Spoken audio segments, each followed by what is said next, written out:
এবার সন্তানের জন্য বাবা মার যে দোয়াগুলো আল্লাহ তাআলা কবুল করেছেন, খুব মনোযোগের সাথে শুনেন। সন্তানের জন্য বাবা মার যে দোয়া আল্লাহ কবুল করেছেন, এই কবুলওয়ালা দোয়া আমি এখানে 4টা বলবো। 1 নাম্বার, আল্লাহ তাআলার কাছে দোয়া করবেন এভাবে, অনেকেই তো জানেন, মনে করে দিচ্ছি, রব্বানা হাব লানা মিন আজওয়াজিনা ওয়া যুররিয়াতিনা কুররাতা আ'য়ুনিন ওয়াজআলনা লিল মুত্তাকিনা ইমামা। এই দোয়াটা পেয়ে যাবেন আপনি সূরাতুল ফুরকানের 74 নম্বর আয়াতে। 2 নম্বর দোয়া, রব্বি জাআলনি মুকিমাস সালাতি ওয়া মিন যুররিয়াতি রব্বানা ওয়া তাকাব্বাল দুআ। এই দোয়াটা পেয়ে যাবেন সূরাতুল ইব্রাহিমের 40 নম্বর আয়াতে। 3 নম্বর, রব্বি হাবলি মিন লাদুনকা যুররিয়াতান তাইয়্যিবা ইন্নাকা সামিউদ দুআ। এই দোয়াটা পেয়ে যাবেন সূরাতু আলে ইমরানের 38 নম্বর আয়াতে। 4 নম্বর, রব্বি হাবলি মিনাস সালিহিন রব্বি হাবলি মিনাস সালিহিন। এই দোয়াটা পেয়ে যাবেন সূরাতু সাফ এর 100 নম্বর আয়াতে। বলতে পারেন হুজুর এগুলো তো মনে থাকবে না, আমি তো আছি। যদি সন্তানের জন্য কল্যাণ চান তাহলে এই দোয়াগুলো অবশ্যই আলহামদুলিল্লাহ অনেকের মুখস্থ আছে, আমল করেন, আমলটার জন্য না ছেড়ে দিন, সন্তানের জন্য নিয়মিত দোয়া করা। এবার যেহেতু আমার সময় শেষ মুহূর্তে যুবক ভাইদের উদ্দেশ্যে কয়েকটা কথা বলি। ইদানিং গত 1 সপ্তাহের মধ্যে আমি আমার এলাকার মধ্যে 4 জন আত্মহত্যা করছে। কয়জন? 4 জন আত্মহত্যা করেছে। এর মধ্যে থেকে 2 জনকে আমি দেখেছি এই নিজ চোখে, এবং নিউজে দেখতেছি ইদানিং আত্মহত্যার প্রবণতা বেড়ে যাচ্ছে। এই আত্মহত্যার অনেকগুলো কারণ আছে, এর মধ্যে 2টা কারণ বেশি নজরে পড়েছে। 1 নম্বর হচ্ছে এসএসসি পরীক্ষার ফলাফল দিল, খারাপ রেজাল্ট করার কারণে কি করেছে? আত্মহত্যা করেছে। আর 2 নম্বর হলো প্রেম প্রীতির কারণে আত্মহত্যা করেছে। তাহলে এই আত্মহত্যা কেন? খুব চিন্তা ভাবনা করার পরে দেখলাম যে এই আত্মহত্যার কারণ হচ্ছে 2টা। কয়টা? 1 নাম্বার হচ্ছে দ্বীনের বুঝ তাদের মধ্যে নাই। ছেলে হোক মেয়ে হোক, দ্বীনের বুঝ তাদের মধ্যে কি নাই, এ কারণে সে আত্মহত্যার পথ বেছে নিয়েছে। 2 নাম্বার, আত্মহত্যা কেন করলো? তার সঙ্গে যারা রয়েছে এরা সবসময় ডিপ্রেশনে ভোগে। যেই ছেলে তার বান্ধবীকে, যেই মেয়ে তার বান্ধবীকে বোঝায়, ছেলে তার অন্য বন্ধুকে বোঝায়, লাইফ দিয়ে কি হবে, এই লাইফে তুমি কিছুই করতে পারলা না, এই ধরনের নেগেটিভ কথা যখন বন্ধু আরেক বন্ধুর কানে ঢুকায় দেয়, সকাল থেকে সন্ধ্যা পর্যন্ত সে ডিপ্রেশনে আর চিন্তিতই থাকে। সে মনে করে আমার এই লাইফে তো আমি কিছু করতে পারলাম না, আমার এই লাইফ দিয়ে কি হবে। তার এই জীবনের মূল্য সে আস্তে আস্তে নষ্ট করে দেয় খারাপ সঙ্গের কারণে। খারাপ সঙ্গীর কারণে সে যখন তার আত্মা তার লাইফের ক্ষেত্রে উদাসীন হয়ে যায়, তখন সে আত্মহত্যার পথ বেছে নিতে কি হয়? বাধ্য হয়ে যায়। সে মনে করে আমার মনে হয় এই দুনিয়ায় থেকে আর কোনো লাভ নাই, ফেসবুকে স্ট্যাটাস দিয়েছে। একেবারে গত আজকে কি বার? শুক্রবার, গত বুধবারে এই আইডির মালিক ডেট, এই আইডির মালিক আত্মহত্যা করেছে, মৃত্যুবরণ করেছে। তো মরা মানুষ কি পোস্ট করতে পারে? উনি পোস্ট করে এরপর ফাঁসি দিয়েছে। তাহলে কেন? তার বন্ধু বান্ধব, এমন বন্ধু বান্ধবের সাথে চলাফেরা যাদের মধ্যে দিনদারি নাই। 2 নাম্বার হচ্ছে ডিপ্রেশনে যারা ভোগে, এই ধরনের বন্ধুদের সাথে চলাফেরা করার কারণে সে মনে করে আমার এই আত্মার কোনো দাম নাই, কি করবে? সে স্বর্গে চলে যাবে। আপনি তো মারা গেলেন, আপনার বাবার পরিশ্রম আর কষ্ট আপনার পিছনে কত বেশি আপনার খবর আছে? একটা মেয়েকে মানুষ করার জন্য তার পিতামাতার কতটা শ্রম দিতে হয়, ওই সন্তানের তো এটা তার ব্রেনে আসে নাই। আপনি প্রাপ্ত বয়স্ক যুবক, আপনার পিছনে আপনার বাবা মার কত পরিশ্রম রয়েছে, এই খবর আপনার কাছে নাই। আপনি মনে করলেন আমি মারা গেলে আমি সে স্বর্গে যাবো। মাইক তো মাত্র শুরু, কি বলেন? মাইক কি হয়ে যায়? ইন্তেকালের পর আত্মহত্যা করার পর কি সে স্বর্গ চলে যায়? না, হাদিসের মধ্যে আছে সরাসরি জাহান্নামী। আল্লাহ তাআলা হেফাজত করেন। এই আত্মহত্যার পথ থেকে সরে আসার অনেকগুলো মাধ্যম রয়েছে, এর মধ্য থেকে খারাপ বন্ধু নির্বাচন। তো বন্ধু নির্বাচন করার ক্ষেত্রে ফর্মুলা তিনটা, খুব সংক্ষিপ্তভাবে বলি। তিনটা গুণ থাকলে বন্ধু বানানো যাবে। এক নাম্বার হচ্ছে বন্ধুর মধ্যে যদি সত্যবাদিতা থাকে, দুই নাম্বার বন্ধুর মধ্যে যদি খোদাভীতি থাকে, তিন নাম্বার বিচক্ষণ বন্ধু। এই তিনটা গুণ যদি কোনো ব্যক্তির মধ্যে থাকে, নিঃসন্দেহে আপনি বন্ধু বানায় নেন, কোনো সমস্যা নেই। পাঁচ নাম্বার, পাঁচটা গুণ যদি বন্ধুর মধ্যে থাকে তাকে বন্ধু বানানো যাবে না। এক নাম্বার হচ্ছে কথায় কথায় মিথ্যা বলে, এমন বন্ধু, বন্ধু কি বলে? মিথ্যা বলে। দুই নাম্বার পাপী ব্যক্তি, নামাজ পড়ে না, রোজা রাখে না, হক হালাল ভাবে চলে না, অবৈধ কাজে লিপ্ত পাপী ব্যক্তি, তাকে বন্ধু বানানো যাবে না। তিন নাম্বার কৃপণ বন্ধু। কৃপণ বন্ধু সুবিধার সময় সব সুবিধা ভোগ করবে, আর ওনার বিপদের সময় সে কি চম্পট দিবে। চার নাম্বার বোকা বন্ধু। বোকা, বোকার কি বানাবেন না, বন্ধু বানাবেন না। পাঁচ নাম্বার প্রতারক। প্রতারক বন্ধু, আপনার ভালোর সময় সে খুব ভালো বন্ধু, আপনার বিপদের সময় তাকে আর কি খুঁজে পাওয়া যাবে না, প্রতারক। এই পাঁচটা গুণ যাদের মধ্যে থাকে এদেরকে বন্ধু বানানো যাবে না। আমি পবিত্র কোরআনুল কারীমের 28 নম্বর পারার 18 নম্বর পৃষ্ঠা সূরাতুত তাহরীমের 6 নম্বর আয়াত তেলাওয়াত করেছি। এই আয়াতের মধ্যে আল্লাহ রাব্বুল আলামিন দায়িত্বশীল যারা রয়েছেন, অভিভাবক যারা রয়েছেন, এদের সম্পর্কে আল্লাহ বলেন, ইয়া আইয়ুহাল্লাযীনা আমানু কু আনফুসাকুম ওয়া আহলিকুম নারা। হে ঈমানদারগণ, কু আনফুসাকুম নারা, হে ঈমানদারগণ, তোমরা তোমাদের নফসকে, তোমাদের নিজেদেরকে জাহান্নামের আগুন থেকে বাঁচাও। ওয়া আহলিকুম নারা, তুমি নিজে জাহান্নামের আগুন থেকে বাঁচার সাথে সাথে তোমার পরিবারবর্গ যারা রয়েছে, তোমার অধীনস্থ যারা রয়েছে, এদেরকেও জাহান্নামের আগুন থেকে বাঁচাও। তাহলে এখানে দুইটা বিষয় উল্লেখ করা হলো। এক নাম্বার, আপনি যদি বালেগ হন, আপনি যদি আপনার অধীনস্থ, যদি আপনার ছেলে থাকে, মেয়ে থাকে, আপনার বন্ধু বান্ধব থাকে, আপনার আত্মীয় স্বজন থাকে, যাদেরকে কিছু বললে আপনার কথা শুনবে, আপনাকে মূল্যায়ন করবে, তাহলে আপনি জিম্মাদার। আপনার এই জিম্মাদারি হচ্ছে দ্বীনের পথে মানুষকে পরিচালনা করা। আল্লাহ রাব্বুল আলামিন বলেন, ও ঈমানদাররা, প্রথম তুমি নিজে জাহান্নামের আগুন থেকে বাঁচো।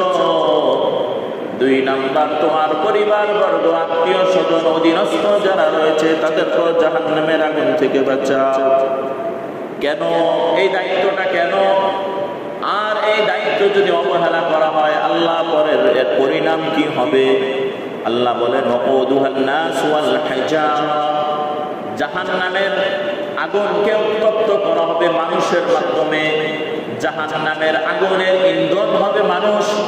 দুনিয়ার বুকে যখন আমরা কিছু রান্না বান্না করি, এই আগুনের উৎস থাকে গ্যাস।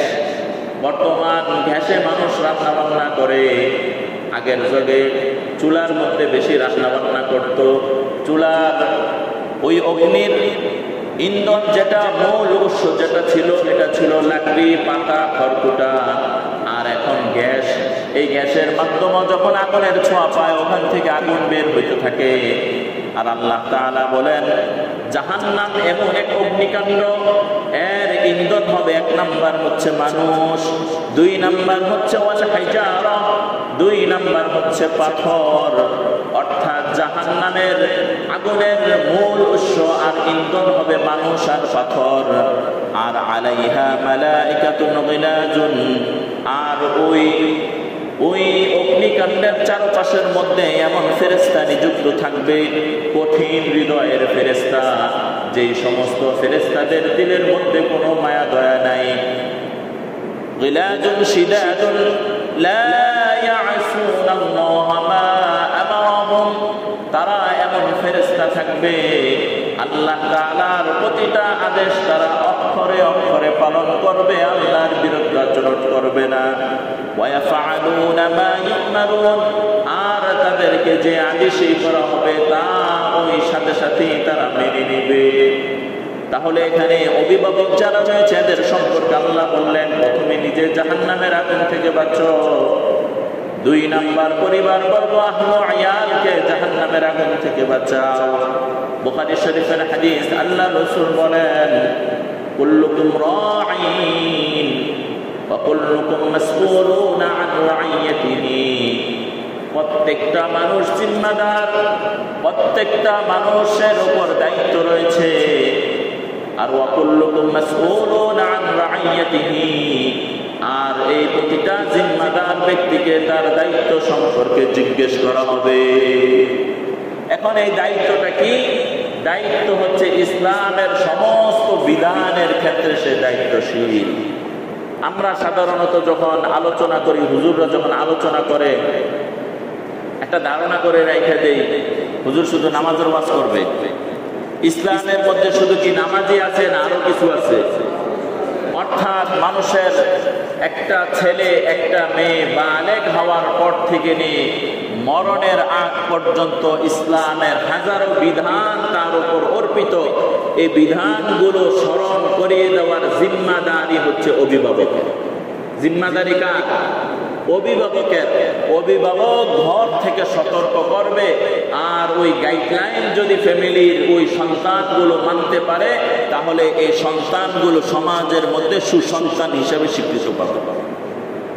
আর ফ্যামিলি থেকে, ঘর থেকে যখন গাইডলাইন ঠিকঠাক ভাবে হবে না, তখন এই সন্তান, এই ছেলে আর মেয়ে সমাজের জন্য, রাষ্ট্রের জন্য, পরিশেষে দ্বীন আর ইসলামের জন্য সে কোনো কল্যাণকর হবে না, অকল্যাণ আর অকল্যাণ দ্বারা বরকত থাকবে। নাউযুবিল্লাহ।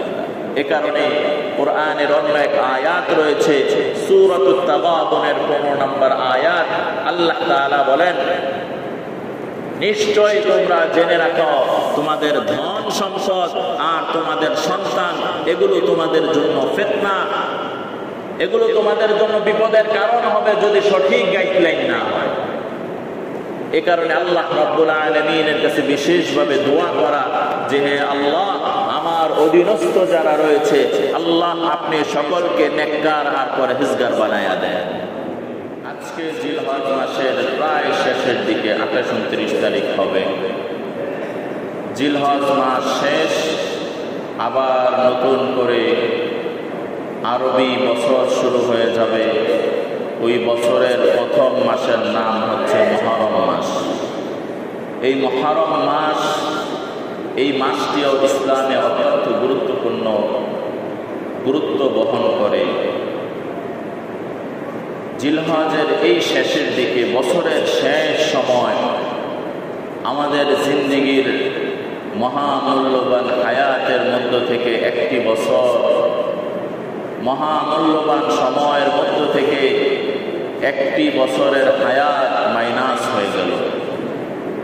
যদি আমার বয়স আল্লাহর কাছে 50 বছর ধার্য থাকে, তাহলে একটি বছর অতিবাহিত হওয়ার পর আমি আর 50 বছর বাঁচব না, কোনো 50 বছর বাঁচব। আমার এই বক্তব্য যারাই শুনতে পাচ্ছেন, প্রত্যেকেরই একটা তো বয়স অবশ্যই আছে। প্রত্যেকেরই একটা বয়স আছে, হয়তো বা আপনার বয়স 40, 50, 60, 70 বছর। আল্লাহ আপনার জন্য বরাদ্দ রেখেছেন যে আর মাত্র 5 বছর আপনি জীবিত থাকবেন। তার মধ্য থেকে এটা জেনে রাখেন যে বছর কিন্তু একটি শেষ। এখন এই শেষ বছরের হিসাব মেলানোর পালা। এই একটা বছর আর আগের বছর, এই দুটোটা বছরের মধ্যে আমার আখিরাত কতটুকু সঞ্চয় করে, এটা হচ্ছে মূল বিষয়। যে দুনিয়াতে এসেছিলাম আখিরাত সঞ্চয়ের জন্য।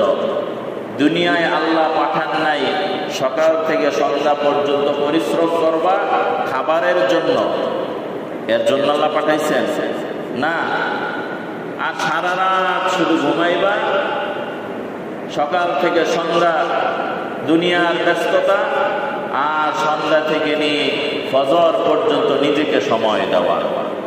এভাবেই মানুষের বছরের পর বছর কেটে যাচ্ছে, কিন্তু আল্লাহ তো এই কারণে বানান নাই, আল্লাহ বানিয়েছেন তার দাসত্ব আর গোলামির জন্য।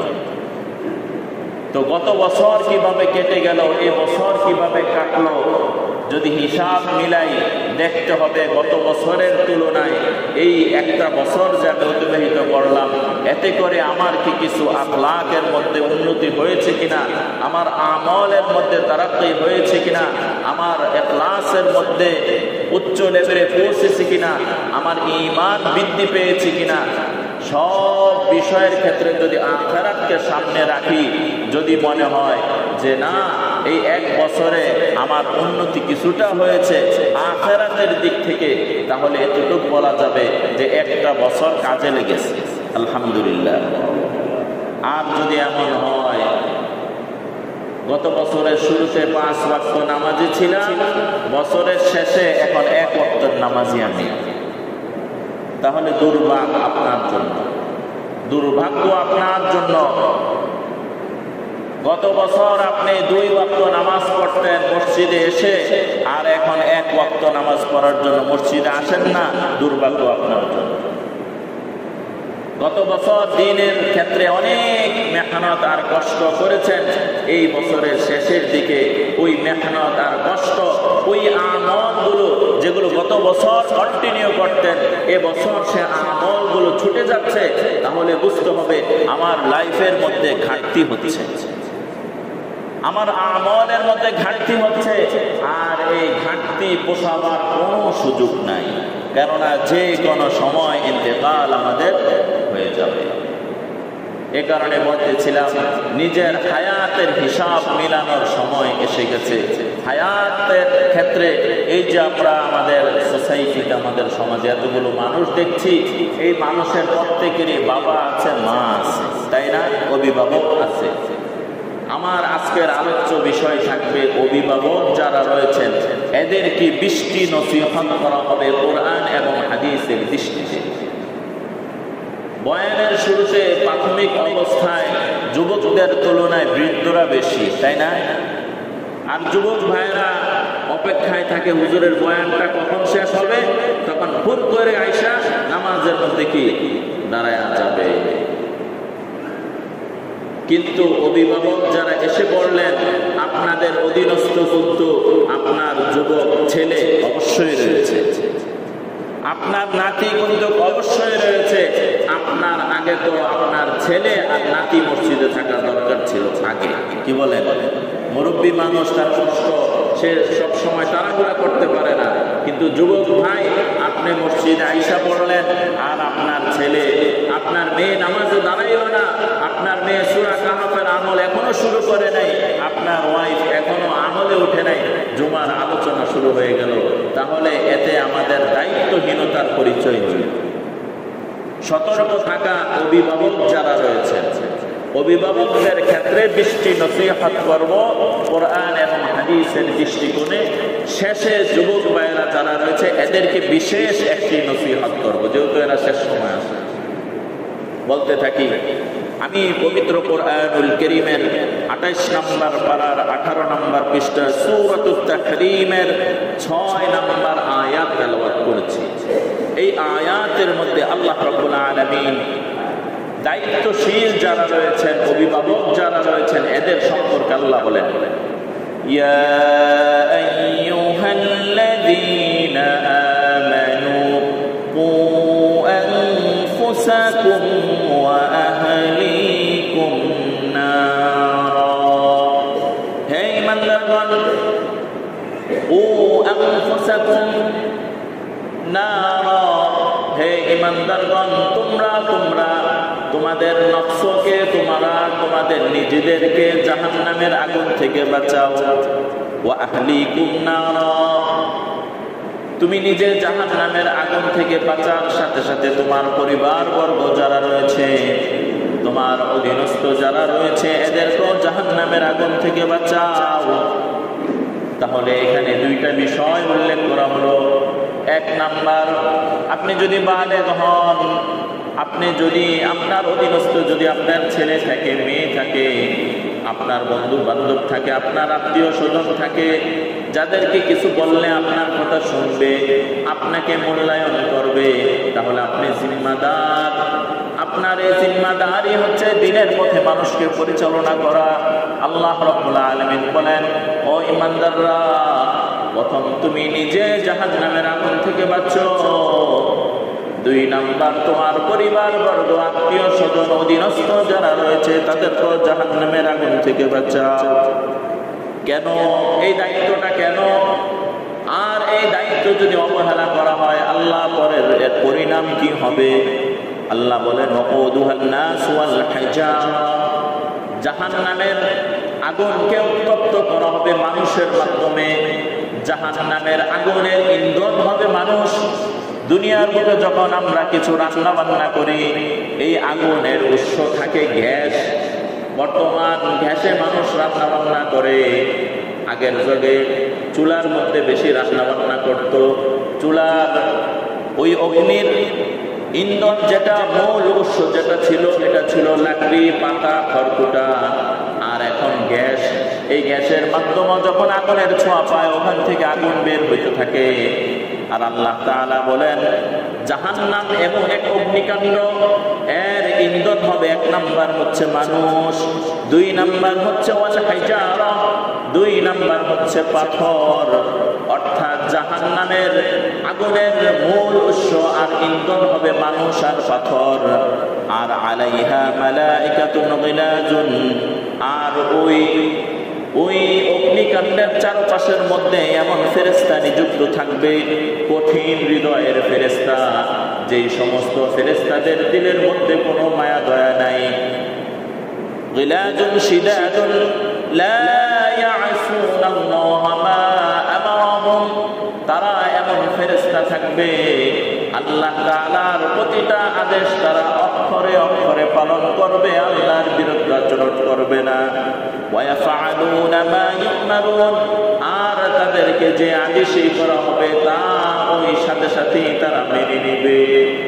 তাহলে এখানে অভিভাবক যারা রয়েছে এদের সম্পর্কে আল্লাহ বললেন, প্রথমে নিজে জাহান্নামের আগুন থেকে বাঁচো, 2 নাম্বার পরিবার বর্গ, আহলু আয়ালকে জাহান্নামের আগুন থেকে বাঁচাও।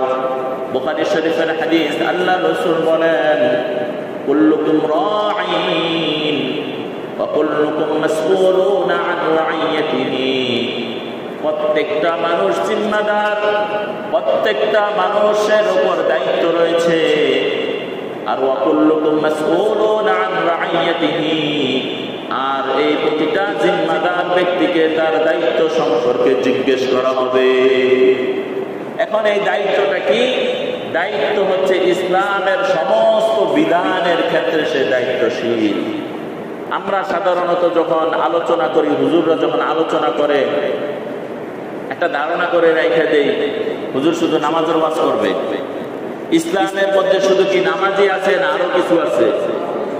অর্থাৎ মানুষের একটা ছেলে একটা মেয়ে বালেগ হওয়ার পর থেকে নিয়ে মরণের আগ পর্যন্ত ইসলামের হাজারো বিধান তার উপর অর্পিত। এই বিধানগুলো স্মরণ করিয়ে দেওয়ার জিম্মাদারি হচ্ছে অভিভাবকের। জিম্মাদারি কার?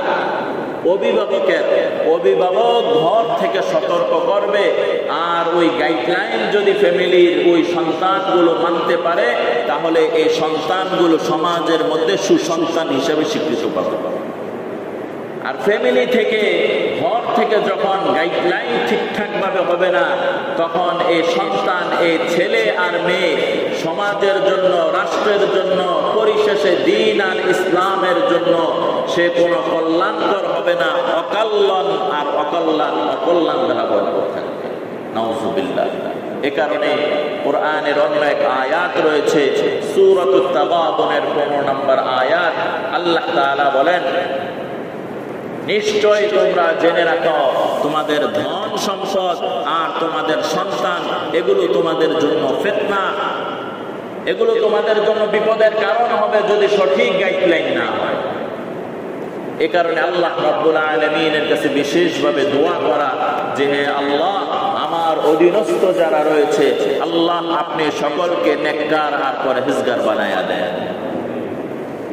আমি এই আলোচনার শেষের দিকে অভিভাবক, প্রতিটা বাবা, প্রতিটা মা তার সন্তানের কল্যাণের জন্য কোরআন থেকে কোট করে 4টা দোয়ার কথাও বলবো। আল্লাহ তাআলা শেষ পর্যন্ত ধৈর্যের সাথে শোনার তৌফিক দান করেন। 1 নাম্বার, সন্তানের প্রতি পিতামাতার দায়িত্ব ও কর্তব্য। 1 নাম্বার হচ্ছে দিনদার মা নির্বাচন করা ও বাবা নির্বাচন করা। আপনি যদি ছেলের বাবা হন, তাহলে এই ছেলেকে বিবাহ দেওয়ার ক্ষেত্রে নেককার, পরহেজগার, বংশীয় ভালো একটি মেয়ে নির্বাচন করবেন। যদি আপনি আপনার সন্তানের জন্য ভালো একটি মেয়ে নির্বাচন করতে পারেন, তাহলে আশা করা যায় এর গর্ভ থেকে যে বের হবে সেও কি হবে, ভালো হবে। 2 নাম্বার, আপনি যদি মেয়ের বাবা হন, তাহলে জামাই নির্বাচন করার ক্ষেত্র আপনি দেখবেন যে আপনার জামাইয়ের মধ্যে দিনদারি আর পরহেজগারি আছে কিনা। এগুলো যদি সব ঠিকঠাক থাকে, তাহলে নিঃসংকোচ বোধে আপনার মেয়েকে ওই ছেলের কাছে দিতে পারেন। আশা করা যায় এই মেয়ের ঈমানের রাখালি আর এই মেয়েকে জান্নাতে নিয়ে যাওয়ার জন্য ওই স্বামী সহায়ক হিসাবে কাজ করবে। তাহলে মা নির্বাচন করার ক্ষেত্রে, বিবাহ করার ক্ষেত্রে রাসূলের বিখ্যাত হাদিস রয়েছে, 4টা গুণ দেখে বিবাহ করো, 4টা গুণ দেখে বিবাহ দাও, বিবাহ করো। লিমালিহা ওয়া লিহাসাবিহা ওয়া লিজামালিহা ওয়া লিদীনিহা ফাসফার বিযাতিদ দীন তারিবাত ইয়াদাকা। তুমি যখন বিবাহ করবে তখন মেয়ে নির্বাচন করার ক্ষেত্রে, ওই যে বললাম দিনদার মা, মেয়ে নির্বাচন করার ক্ষেত্রে 4টা জিনিস লক্ষ্য রাখতে হবে। 1 নাম্বার হচ্ছে যে তার মধ্যে তার সৌন্দর্য আছে কিনা। সবাই তো সুন্দরী মাইয়া খুঁজে, কি কন কথাতে কয় না কেউ, মেয়ে কি খুঁজে, সুন্দরী মেয়ে খুঁজে। তাহলে কালো বুড়োর কে বিয়ে করবে? হ্যাঁ, হাদিসের যে ধারাটা রয়েছে, আমি ধারার কথা শুনাইতেছি, তার মধ্যে সৌন্দর্য আছে কিনা এটা দেখবেন। 1। 2 নাম্বার, এই মেয়ের অর্থ সম্পদ আছে কিনা। মেয়ের তো না, মেয়ের বাবার অর্থ সম্পদ মোটামুটি চলতে পারে। 3 নাম্বার, তার বংশ মর্যাদা আছে কিনা, তার বংশের মধ্যে কুখ্যাত বিখ্যাত দুষ্ট লোক আছে কিনা, এটা যাচাই বাছাই করে নেবেন। বংশের আগাগোড়া সব ডাকাইতের দল, ওই বংশে যদি বিবাহ করেন তো যেটা নেক্সটে আসবে ওটা কি হবে, আল্লাহ হেফাজত করুক। 4 নাম্বার, দিনদারির দিকে খেয়াল করা। আপনার ছেলেকে যে বিবাহ করাবেন, যে মেয়েকে, এই মেয়ের মধ্যে দিনদারি আছে কিনা। তো আল্লাহ রসুল শেষের একটা মজার কথা শোনেন। আল্লাহ রসুল বলেন, ফাসফার বিযাতিদ দীন, দিনদারিকে প্রায়োরিটি দাও। সুবহানাল্লাহ, দিনদারিকে প্রাধান্য দাও। তুই যে আগে প্রথমে বললাম সবাই যদি সুন্দরী বিয়ে করে, কালোটাকে বিয়ে করবে, তো ওই কালো মেয়ে ভালো ওই সুন্দরী মেয়ের চাইতে যে সুন্দরী মেয়ের মধ্যে দিনদারি নাই। বলেন না ভাই? ওই সুন্দরী মহিলার চাইতে ওই কালো মেয়ে ভালো যে কালো মেয়ের মধ্যে দিনদারি রয়েছে। বুঝে আসছে? তাহলে রসুলের হাদিসের মধ্যে আর এশকাল আসবে না, প্রশ্ন আসবে না। কে রসুল ধন সম্পদের কথা বলছে, সুন্দরের কথা বলছে। দুনিয়ার সব মেয়ের বাবারা অনেক ধন সম্পদশীল হয় না। দুনিয়ার সব মেয়ের বাবারা, দুনিয়ার সব মেয়েরা সব সুন্দরী হয় না। দুনিয়ার সব মেয়েদের বংশ অনেক উচ্চ মর্যাদাশীল হয় না, বংশের মধ্যে তারতম্য থাকে। কিন্তু দিনদারি ব্যক্তি, ওই মা আর মেয়ে, মেয়ের বাবা আর মা যদি চেষ্টা আর মেহনত করে, তাহলে দিনদারি তার ঘরের মধ্যে ঢুকানো সম্ভব কিনা? সম্ভব। আর এই দিনদারি ঢুকানোর জন্য সরকারকে কয় লক্ষ টাকা দিতে হবে? 1 টাকাও দিতে হবে না। দিনদারি ফ্রিতে পাবেন যদি মেহনত করেন। তো আল্লাহ রসুল বলে, যার মধ্যে দিনদারি আছে এটাকে প্রায়োরিটি দিয়ে, প্রাধান্য দিয়ে মেয়েকে বিবাহ, ছেলের বউ ঘরে আনো, ইনশাল্লাহ ওই ঘরের মধ্যে সুখ শান্তি বিরাজ করবে। তাহলে এখান থেকে মেয়েরা যারা আছেন, মেয়ের বাবারা যারা আছেন, এরা ওই ব্যাপারে কি হয়ে যাবেন? সতর্ক হয়ে যাবেন। আর মেয়েরা যারা আছেন এরাও জেনে রাখেন, আল্লাহ তাআলা কোরআনের অনেক আয়াতের মধ্যে বলেছেন, আল খাবিসাতু লিল খাবিসিন ওয়াত তাইয়িবাতু লিত তাইয়িবিন। খবিসের জন্য খবিস, নেককার পরহেজগারের জন্য নেককার পরহেজগার। সুতরাং অবৈধ ভালোবাসা যদি মেয়ে করে, 2 জন 3 জন পুরুষের সাথে সম্পর্ক রাখে, বিবাহ দেওয়ার সময় পাক্কা নামাজি দিনদারি পরহেজগার একটা ছেলে খুঁজে, মেয়ের বাবারা আছে কিনা? না, পাবেন না, সঠিকটা পাবেন না। আবার ছেলে যিনি, যুবক ভাই যিনি রয়েছেন, উনি যদি অবৈধ সম্পর্ক রাখেন, 2-3টা মেয়ের সাথে যদি খারাপ রিলেশনের সম্পর্ক রাখেন, আর বিয়ে করার সময় চান এমন একেবারে দিনদার পরহেজগার পর্দাশীল, যার নামাজ ছুটে না, খুব ভালো, এমন একটা মেয়ে খুঁজে, তো এই মেয়ে তো আপনি পাবেন না, কারণ আপনার ভিতরে প্রথমে কি আছে? 2 নম্বরই আছে। এ কারণে যদি নিজে পরহেজগার হন আর আল্লাহ তাআলার কাছে দোয়া করেন, ইনশাআল্লাহ আল্লাহ আপনার জন্য নেককার পুত পবিত্র একটা মেয়ে আপনার জন্য বরাদ্দ রেখেছে, অচিরেই আপনার কাছে ফিরে আসবে। আর আপনি যদি দিনদার পরহেজগার মেয়ে হন, তাহলে আল্লাহ তাআলার কাছে দোয়া করেন, একেবারে পুত পবিত্র ভার্জিন পিওর একটা ছেলে আপনার স্বামী হিসাবে আপনাকে গ্রহণ করে নেবে। সুতরাং খারাপের মধ্যে, গুনার মধ্যে কোনো মজা নাই। গুনাহ যত করবেন ওইভাবে পিছনে পিছনে কি আটকায়ও যেতে হবে। এ কারণে যুবক ভাই, যুবতী এবং পিতা মাতা যারা রয়েছেন, সকলেই এই বিষয়গুলোর ব্যাপারে সতর্ক থাকা। আল্লাহ তাআলা আমাদের সকল ছেলে মেয়েগুলোকে দিনদার পরহেজগার বানায়া দেন। 2 নাম্বার, নেক সন্তান লাভের জন্য স্বামী স্ত্রী যখন একান্তে মিলিত হয়, তখন এটা শুধু জৈবিক চাহিদা নয়, বরং এই নিয়তে স্বামী স্ত্রী একসাথে মিলিত হওয়া যে আল্লাহ তাআলা যদি আমাদেরকে কোনো সন্তান দেন, আল্লাহ যেন নেককার সন্তান দান করে। স্বামী স্ত্রী একসাথে মিলিত হবে, এটা জৈবিক চাহিদা এখানেই শেষ নয়। কেননা জৈবিক চাহিদা শুধু পুরুষ আর মহিলার মধ্যে সীমাবদ্ধ নয়, আল্লাহ তাআলার সমস্ত মাখলুকের মধ্যে আল্লাহ জৈবিক চাহিদা দিয়ে দিয়েছে। সুতরাং এটা মুখ্য উদ্দেশ্য না। মুখ্য উদ্দেশ্য হচ্ছে স্বামী স্ত্রী একসাথে মিলিত হবে, মিলিত হওয়ার পর আল্লাহ যেটাই দেয়, ছেলে দেখ মেয়ে দেখ, যেন নেককার হয়, আর ওই সন্তান আপনার জন্য জান্নাতে যাওয়ার কারণ হবে। এ কারণে অনেকগুলো আদব রয়েছে, এর মধ্য থেকে একটা আদবের কথা বলি, দোয়া পড়া। দোয়া হচ্ছে বিসমিল্লাহি আল্লাহুম্মা জান্নিবাশ শাইতানি মিম্মা রাযাকতানা, অথবা বিসমিল্লাহ বলা, অথবা আল্লাহুম্মা জান্নিবাশ শাইতান, যে আল্লাহ শয়তানের ওয়াসওয়াসা থেকে আমাদের এই পবিত্র বন্ধনের মধ্যে শয়তান যেন কি না ঢুকে যেতে পারে, এবং এই উভয় মিলিত হওয়ার পর আপনি আমাদেরকে একজন নেককার সন্তান দেন। চাই সে পুরুষ, চাই ছেলে হবে, চাই মেয়ে হবে, যেটাই দিবেন আল্লাহ নেককার সন্তান দান করেন। তো আল্লাহ তাআলা নেককার সন্তান দান করেন।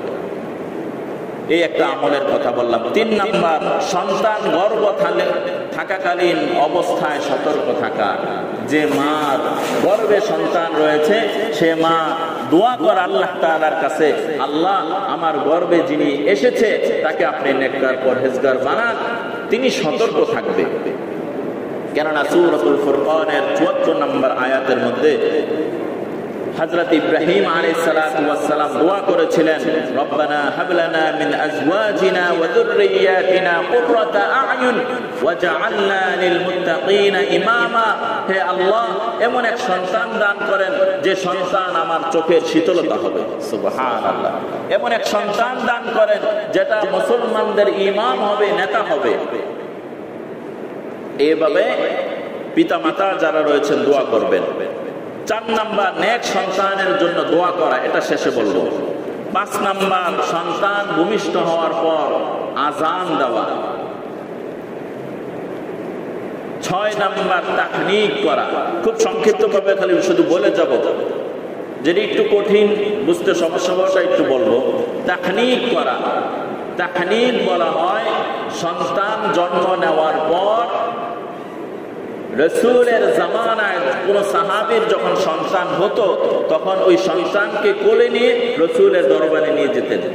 নিয়ে যাওয়ার পর বলতেন, ইয়া রাসূলুল্লাহ, আমি কন্যা সন্তানের বাবা হয়েছি, অথবা পুত্র সন্তানের বাবা হয়েছি, এই সন্তানের জন্য আপনি বরকতের দোয়া করেন।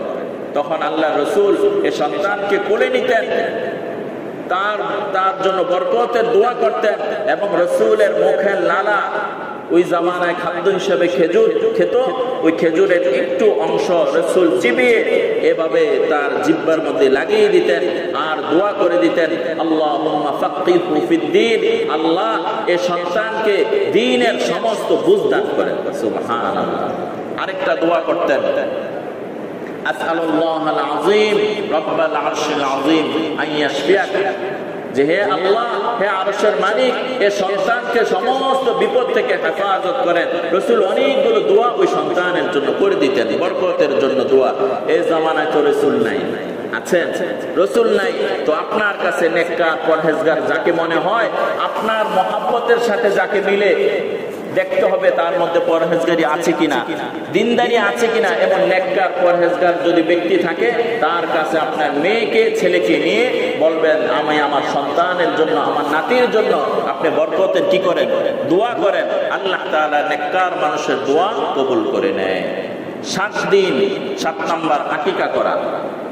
আকিকা করা এটা আমরা জানি, মাসালা তো বলা উদ্দেশ্য নয়, কিন্তু এই বিষয়টা উদ্দেশ্য যে সন্তান জন্ম নেওয়ার পর কি করা, আকিকা করা। ছেলে হলে 2টি, মেয়ে হলে 1টি, আকিকা করা। এমন অনেক মানুষ রয়েছে, একটা গরু দিবে, সন্তান 7 দিনের মাথায় আকিকা দেওয়া, একটা ছাগল দেওয়ার ক্ষমতা তার রয়েছে, কিন্তু তার নিয়ত বিশাল একটা অনুষ্ঠান করবে, বিশাল গরু দিবে, 500 মানুষের আয়োজন করবে। এটা উত্তম না 7 দিনের মাথায় আল্লাহ রসুল যে বললেন আকিকা দেওয়া, এটা উত্তম? 7 দিনের মাথায় আপনার তৌফিক আছে, আপনি একটা খাসি দিয়ে দেন। যদি অনুষ্ঠান করতে মনে চায়, একটা গরুকে 10টা গরু দিয়ে দেন, আত্মীয় স্বজনকে খাওয়ান, কোনো সমস্যা নাই। কিন্তু রসুলের হাদিসের উপর কি করেন, আপনি আমল করেন। তো আকিকা কেন দিবেন? অনেকগুলো ফায়দা রয়েছে। একটা ফায়দা হচ্ছে এই সন্তানকে আল্লাহ বিপদ থেকে হেফাজত করবে, এ কারণে আকিকা দিয়ে দিবেন। 8 নাম্বার, 7ম দিনে চুল কেটে তার ওজন করে সাদকা করা। 8ম দিনে 7ম দিনে ওই বাচ্চার চুল কেটে ওটা কি করে দিবেন, ওটা একটু ওজন করে, যে পরিমাণ স্বর্ণ অথবা রূপার ওজন করে সাদকা করে দিবেন। অল্প হয়, 300-400 টাকা হয়, এর বেশি হয় না। 9 নাম্বার, ভালো একটি নাম রাখা। অভিভাবক যারা রয়েছেন, অভিভাবকের মধ্যে দাদা নানি আছে কিনা? দাদা নানা আছে, পিতামাতা তো আছে। অনেক সময় দেখা যায় পিতামাতার চাইতে দাদা এবং নানা পাওয়ারটা কি একটু বেশি। মন মতো একটা নাম রেখে দিছে, যেটা ইসলাম সমর্থন করে না। রেখে দিল আবুল আহাব, হইল? বলেন না, সুন্দর একটা কি রাখা, নাম রাখা। অভিভাবক যারা রয়েছেন সুন্দর একটা নাম রাখবেন। 10 নাম্বার, খতনা করা। 11 নাম্বার, তাওহীদের শিক্ষা দেওয়া। সন্তান যখন কথা বলতে পারে, যখন একটু একটু শিখতে শুরু করেছে, তখন থেকে তাকে তাওহীদের শিক্ষা দেওয়া, যে আল্লাহ এক, তার সাথে আর কোনো শরীক নাই। আমাদের উস্তাদ আমাদেরকে বলেন, তোমাদের সন্তানরা যখন থেকে কিছুটা শিখতে শুরু করবে, তখন থেকে সূরা ইখলাসের অনুবাদ শিখাও। সূরা ইখলাসের মধ্যে তাওহীদ রয়েছে, সূরা ইখলাসের অনুবাদ শিখাবেন। 12 নাম্বার, কোরআন শিক্ষা দেওয়া। 13 নাম্বার, ইলমে দ্বীন শিক্ষা দেওয়া। সন্তানকে ইলমে দ্বীনের শিক্ষা দেওয়া, দ্বীন ইসলামের শিক্ষা দেওয়া। দ্বীন ধর্মের শিক্ষা যদি সন্তানের মধ্যে না থাকে, তাহলে এই সন্তানের পরিণতি যে ভবিষ্যতে কি হচ্ছে, এগুলো আমাদের চোখের সামনে। বিস্তারিত বলার সময় নাই। দ্বীন, সন্তান ছেলে আর মেয়ের মধ্যে যদি দ্বীনদারি না থাকে, এটা যে কতটা খারাপ হতে পারে। আল্লাহ যে কোরআনে বলেছেন, পশু না, পশুর চাইতে নিকৃষ্ট, তার চাইতে নিকৃষ্ট সমাজের মধ্যে দেখা যায়। হয়তোবা 3-4 মাস আগে, আরো বেশি হবে, আমি এমন এক নিউজ পেয়েছি, বন্ধুকে হত্যা করে বন্ধুর গোশত রান্না করে খাইছে। এমন নিউজ আপনারা পাইছেন? বান্দরবান না কোথায় যেন। বন্ধু একটা মানুষকে কিভাবে হত্যা করে, এখানেই শেষ না, হত্যা করার পর তার গোশত রান্না করে খায়। এরা মানুষ। আরো কিছু ঘটনা, এগুলো কেন, এই ঘটনাগুলো কেন ঘটে, আমাদের চোখের সামনে কেন আসে? আল্লাহ তাআলা বারবার এই ঘটনাগুলো, শয়তান যেগুলো করায়, আমাদের সন্তানগুলো যে পরবর্তী প্রজন্ম যে ধ্বংসের দ্বার পাত্রে যাচ্ছে, এটা আমাদের চোখের সামনে। এখনো যদি সতর্ক না হয়, কবে সতর্ক হবো ভাই? শুনলাম কোন দেশের এক এমপিকে টুকরা টুকরা করে ফেলেছে। শুনছেন এই ঘটনা বাংলাদেশে? চিন্তা করা যায়, একটা মানুষকে টুকরা টুকরা করে এরা মানুষ। আল্লাহ তাআলা হেফাজত করেন, আল্লাহ তাআলা আমাদের জান এবং মালের হেফাজত করেন। 14 নম্বর আদব শিক্ষা দেওয়া, সন্তানকে আদব শিক্ষা দেওয়া। 15 নম্বর ইনসাফ করা। ছেলে আছে মেয়ে আছে, উভয়ের দিকে ইনসাফ করা। 2 ছেলে আছে ইনসাফ করা, 2 মেয়ে আছে ইনসাফ করা। অনেক সময় বাবা মাও 2 নজরে দেখে। 2টা ছেলে আছে, ইনসাফ করবেন। বড় ছেলেকে 100 টাকা দিয়েছেন, ছোট ছেলেকে 100 টাকা দিবেন, প্রয়োজন বেঁধে ইনসাফ করবেন। বেইনসাফি করা যাবে না। আর মুরব্বী হয়ে গেলে তো এক ছেলে যদি একটু আদর যত্ন বেশি করে আরেকজনে কম করে, সব সম্পত্তি ওর নামে। আবার আরেক ছেলে বা মেয়ে যদি বাপ মানে সিস্টেম করে বুঝাই দিতে পারে, তাহলে সে এটা খেয়াল করেন, আমার তো আরো 2টা মেয়ে রয়েছে, আমার তো আরো 2টা ছেলে রয়েছে, এই ছেলের নামে সব সম্পত্তি আমি কিভাবে দিয়ে দিই। এই ব্যাপারে আমাদের মুরব্বী যারা, বিশেষ করে মুরব্বী যারা, এরা এই ব্যাপারে কি থাকবো ভাই, সতর্ক থাকবো। ছোট্ট একটা হাদিস শোনাই। আল্লাহ রাসূল সাল্লাল্লাহু আলাইহি ওয়াসাল্লামের কাছে এক সাহাবী এসে বললেন, ইয়া রাসূলুল্লাহ, জিহাদের অনেক বয়ান শুনছে। বুঝতে পারছেন, আল্লাহ রাসূল জিহাদের অনেক কোন বয়ান দিছে যে দানের এত ফজিলত, এত ফজিলত। তুই সাহাবী এসে বলে, ইয়া রাসূলুল্লাহ, আমার জান আর মাল আপনার রাস্তায় কুরবানি হোক। আল্লাহ রাসূল বললেন, আমিন। অতঃপর ওই সাহাবী বললেন, ইয়া রাসূলুল্লাহ, আমার সব সম্পত্তি আল্লাহর রাস্তায় দান করে দিব। আল্লাহ রাসূল বললেন, তোমার পরিবারে কি কেউ নাই? ইয়া রাসূলুল্লাহ, আমার পরিবার তো আমার ছেলে মেয়ে বিবি রয়েছে। তো আল্লাহ রাসূল বললেন, সব সম্পত্তি আল্লাহর রাস্তায় দেওয়ার অধিকার তোমার নাই, কেননা সন্তানের হক তোমার উপর রয়েছে, মেয়ের হক তোমার উপর রয়েছে, স্ত্রীর হক তোমার উপর রয়েছে। সব সম্পত্তি আল্লাহর রাস্তায় দেওয়ার অনুমতি আল্লাহর রাসূল দেয় নাই, বিখ্যাত বুজুর্গ তিনি অনুমতি দেয় নাই। তো আপনার আমি কোন চিন্তায় বেইনসাফি করি? আল্লাহ তাআলা আমাদেরকে হেফাজত করেন। 16 নম্বর নামাজের শিক্ষা দেওয়া, সন্তানকে নামাজের শিক্ষা দেওয়া। 17 নম্বর ছেলে মেয়ের বিবাহের ব্যবস্থা করা। প্রাপ্ত বয়স্ক হলে ছেলে মেয়েকে খুব দ্রুত বিয়ে দেওয়ার চেষ্টা করা। এখন তো আধুনিক জামানা, মেয়ের বয়স 35 বছর হয়ে গেছে, এখনো খুকি।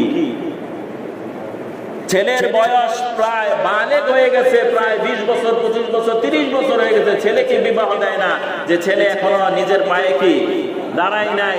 এই কারণে ছেলেকে বিবাহ দেয় না। ছেলে বিয়ে করে কি করবে? এদিকটা ছেলে যে আরো সবকিছু যে জয় করে লিখতেছে, এটা তো সবাই জানে। এ কারণে প্রাপ্ত উপযুক্ত হয়ে গেলে ছেলে মেয়েকে কি দেওয়া? বিবাহ দিয়ে দেওয়া।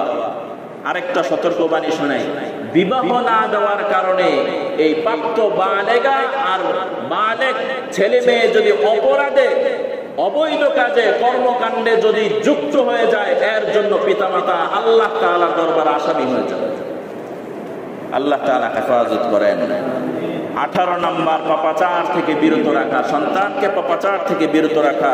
19 নম্বর সন্তানের জন্য দোয়া করা। এই বিষয়টাও একটু পরে বলবো।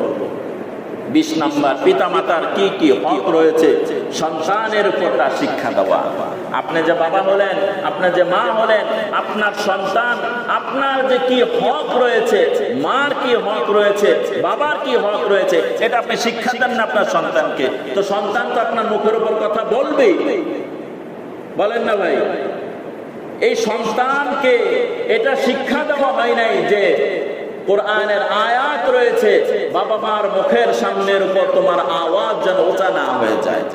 وَقَضَى رَبُّكَ أَلَّا تَعْبُدُوا إِلَّا إِيَّاهُ وَبِالْوَالِدَيْنِ إِحْسَانًا إِمَّا يَبْلُغَنَّ أَحَدُهُمَا الْكِبَرَ أَحَدُهُمَا فَلَا تَقُل لَّهُمَا أُفٍّ। এখানে যে পিতামাতা যদি বৃদ্ধ হয়ে যায়, তখন তাদের মুখের উপর, জবানের উপর উচ্চ আওয়াজে কথা বলো না, এটা কোরআনে শিক্ষা রয়েছে। ফালা তাকুল লাহুমা উফিউ ওয়ালা তানহারহুমা ওয়া কুল লাহুমা কাওলান কারীমা। তাদের কথার অবাধ্য হয়ো না, আর নম্রতার সাথে আব্বা আম্মার সাথে কথা বলো। এটা তো কোরআনেই আছে।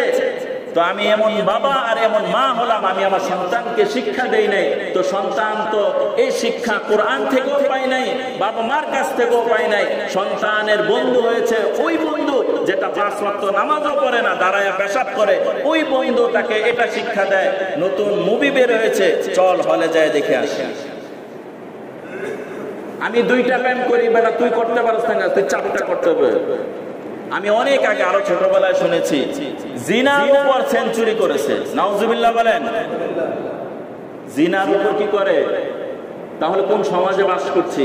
তাহলে সন্তানকে এই শিক্ষাও দেওয়া যে বাবা মার কি হক রয়েছে, এই হক গুলো ধরে ধরে হাতে কলমে শিক্ষা দেওয়া। সন্তানকে যদি এগুলো শিক্ষা দিতে পারি, আশা করা যায় আমাদের পরবর্তী প্রজন্ম ভালো হবে।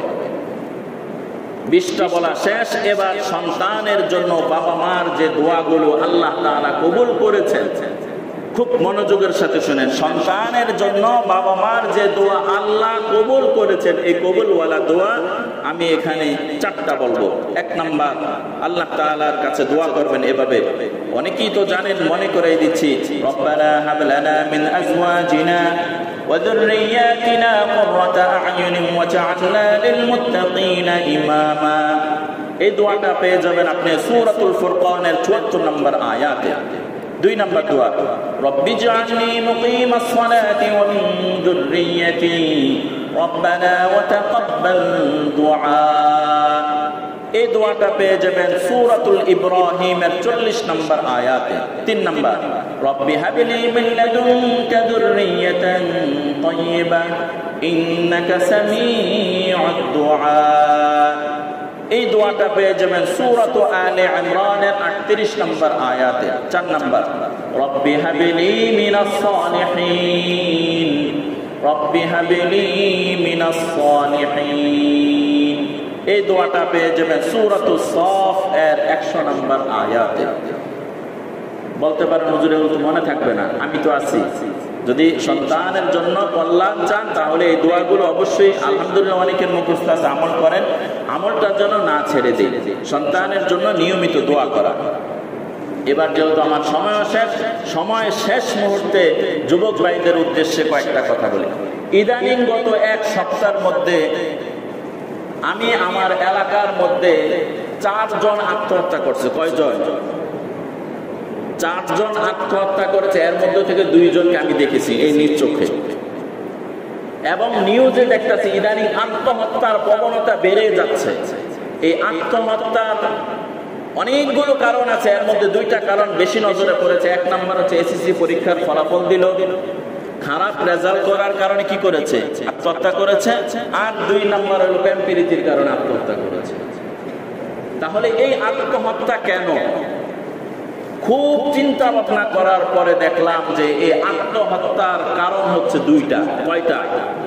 1 নাম্বার হচ্ছে দ্বীনের বুঝ তাদের মধ্যে নাই। ছেলে হোক মেয়ে হোক, দ্বীনের বুঝ তাদের মধ্যে কি নাই, এ কারণে সে আত্মহত্যার পথ বেছে নিয়েছে। 2 নাম্বার, আত্মহত্যা কেন করলো? তার সঙ্গে যারা রয়েছে এরা সবসময় ডিপ্রেশনে ভোগে।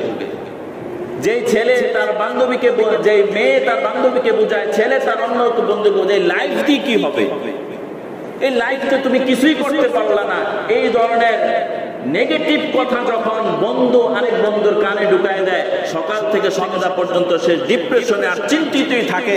সে মনে করে আমার এই লাইফে তো আমি কিছু করতে পারলাম না, আমার এই লাইফ দিয়ে কি হবে। তার এই জীবনের মূল্য সে আস্তে আস্তে নষ্ট করে দেয় খারাপ সঙ্গের কারণে। খারাপ সঙ্গীর কারণে সে যখন তার আত্মা তার লাইফের ক্ষেত্রে উদাসীন হয়ে যায়, তখন সে আত্মহত্যার পথ বেছে নিতে কি হয়? বাধ্য হয়ে যায়। সে মনে করে আমার মনে হয় এই দুনিয়ায় থেকে আর কোনো লাভ নাই, ফেসবুকে স্ট্যাটাস দিয়েছে। একেবারে আজকে কি বার? শুক্রবার, গত বুধবারে এই আইডির মালিক ডেট, এই আইডির মালিক আত্মহত্যা করেছে, মৃত্যুবরণ করেছে। তো মরা মানুষ কি পোস্ট করতে পারে? উনি পোস্ট করে এরপর ফাঁসি দিয়েছে। তাহলে কেন? তার বন্ধু বান্ধব এমন বন্ধু বান্ধবের সাথে চলাফেরা যাদের মধ্যে দিনদারি নাই। 2 নাম্বার হচ্ছে ডিপ্রেশনে যারা ভোগে, এই ধরনের বন্ধুদের সাথে চলাফেরা করার কারণে সে মনে করে আমার এই আত্মার কোনো দাম নাই, কি করবে, সে স্বর্গে চলে যাবে। আপনি তো মারা গেলেন, আপনার বাবার পরিশ্রম আর কষ্ট আপনার পিছনে কত বেশি আপনার খবর আছে? একটা মেয়েকে মানুষ করার জন্য তার পিতামাতার কতটা শ্রম দিতে হয়, ওই সন্তানের তো এটা তার ব্রেনে আসে নাই। আপনি প্রাপ্ত বয়স্ক যুবক, আপনার পিছনে আপনার বাবা মার কত পরিশ্রম রয়েছে, এই খবর আপনার কাছে নাই। আপনি মনে করলেন আমি মারা গেলে আমি সে স্বর্গে যাবো। মাইক তো মাত্র শুরু, কি বলেন, মাইক কি হয়ে যায়? ইন্তেকালের পর আত্মহত্যা করার পর কি সে স্বর্গ চলে যায়? না, হাদিসের মধ্যে আছে সরাসরি জাহান্নামী। আল্লাহ তাআলা হেফাজত করেন। এই আত্মহত্যার পথ থেকে সরে আসার অনেকগুলো মাধ্যম রয়েছে, এর মধ্য থেকে খারাপ বন্ধু নির্বাচন। তো বন্ধু নির্বাচন করার ক্ষেত্রে ফর্মুলা 3টা, খুব সংক্ষিপ্ত ভাবে বলি। 3টা গুণ থাকলে বন্ধু বানানো যাবে। 1 নাম্বার হচ্ছে বন্ধুর মধ্যে যদি সত্যবাদিতা থাকে, 2 নাম্বার বন্ধুর মধ্যে যদি খোদাভীতি থাকে, 3 নাম্বার বিচক্ষণ বন্ধু। এই 3টা গুণ যদি কোনো ব্যক্তির মধ্যে থাকে, নিঃসন্দেহে আপনি বন্ধু বানায় নেন, কোনো সমস্যা নেই। 5 নাম্বার, 5টা গুণ যদি বন্ধুর মধ্যে থাকে তাকে বন্ধু বানানো যাবে না। 1 নাম্বার হচ্ছে কথায় কথায় মিথ্যা বলে, এমন বন্ধু, বন্ধু কি বলে, মিথ্যা বলে। 2 নাম্বার পাপী ব্যক্তি, নামাজ পড়ে না, রোজা রাখে না, হক হালাল ভাবে চলে না, অবৈধ কাজে লিপ্ত পাপী ব্যক্তি, তাকে বন্ধু বানানো যাবে না। 3 নাম্বার কৃপণ বন্ধু। কৃপণ বন্ধু সুবিধার সময় সব সুবিধা ভোগ করবে, আর ওনার বিপদের সময় সে কি চম্পট দিবে। 4 নাম্বার বোকা বন্ধু। বোকারে কি বানাবেন না, বন্ধু বানাবেন না। 5 নাম্বার প্রতারক বন্ধু। আপনার ভালোর সময় সে খুব ভালো বন্ধু, আপনার বিপদের সময় তাকে আর কি খুঁজে পাওয়া যাবে না, প্রতারক। এই 5টা গুণ যাদের মধ্যে থাকে এদেরকে বন্ধু বানানো যাবে না। আল্লাহ রাব্বুল আলামিন এতক্ষণ আলোচনার মধ্যে 2টা বিষয় আলোচনায় আসলো। 1 নাম্বার অভিভাবক যারা রয়েছেন এদের কিছু দায়িত্ব আর কর্তব্য, এই ব্যাপারে আমরা সতর্ক থাকব। 2 নাম্বার আমার যুবক ভাইরা যারা রয়েছেন তারা বন্ধু নির্বাচন করার ক্ষেত্রে এই ফর্মুলাগুলো অনুসরণ করব। আল্লাহ রাব্বুল আলামিন আমাদের প্রত্যেককে সহিভাবে বুঝে আমল করার তৌফিক দান করেন। আমিন।